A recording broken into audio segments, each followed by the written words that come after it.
再来看这法国的格拉夫林核电厂是常常互大量的海堤甲冷却系统塌掉咧，所以规座电厂怎赶紧来停放，目前是等咧检修。另外，伫美国宾州呢，这钢铁工厂呢是发生大爆炸，上无一个人死亡，10个人送病院，目前还阁有1个人失踪。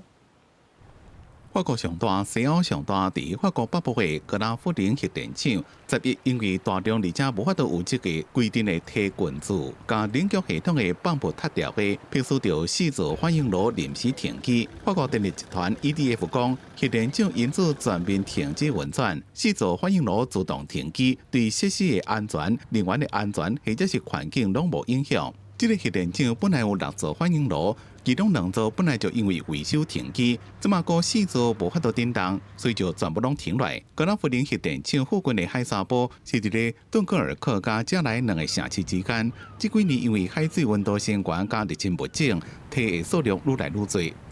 另外，美国钢铁公司伫宾州的一间工厂10月发生爆炸，有人不幸死亡。 We did have an incident between our 13 and 14 batteries here at the Clairton Coke facility. One explosion. Obviously, this is an active scene and still an active investigation. Our employees did a great job of making sure that we went in and rescued everybody that was involved, safely shut down all of the gases and utilities, and the plant is stable. 克莱顿炼炭厂主要生产炼钢的焦炭，规模伫咧北美是排第1、第2，员工有1300人。今年已经互新日本集体买去。